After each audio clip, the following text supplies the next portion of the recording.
Hello, I am Sanskrita Das, a legal intern under Lexis and Company, and I am pursuing law from Christ University, Pune. My topic for today is the Indian Penal Code provisions on preventing communal clashes. So, communal rights have become a distinct feature of communalism in India.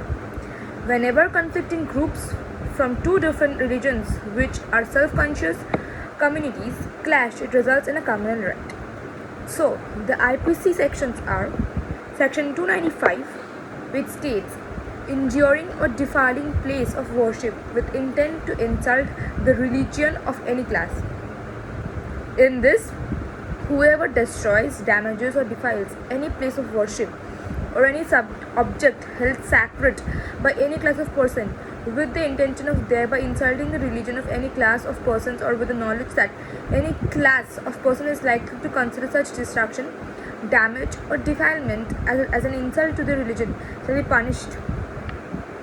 Next, Section 295A, which states deliberate and malicious act intended to outrage religious feelings or any class by insulting its religious beliefs.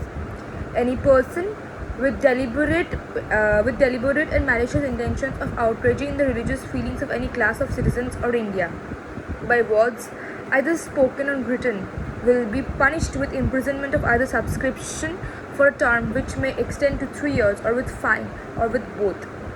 Section 296, disturbing religious assembly. Whoever voluntarily causes disturbance to any assembly lawfully engaged in the performance of religious worship or religious ceremonies shall be punished with imprisonment of either description for a term which may extend to 1 year or fine or with both. Section 297, trespassing on burial places.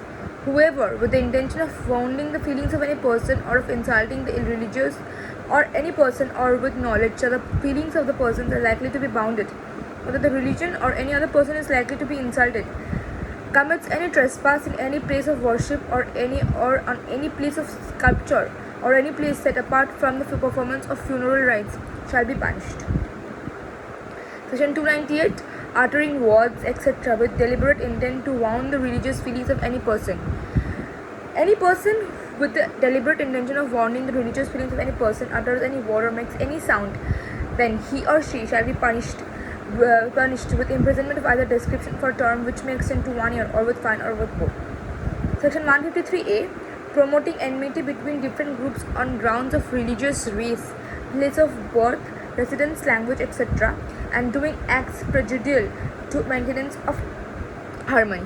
The purpose of the Section 153A is to punish persons who indulge in unwanted vilification or attacks upon the religion, race, place of birth, residence, language, etc., on any particular group or class or upon the founders and prophets of religion.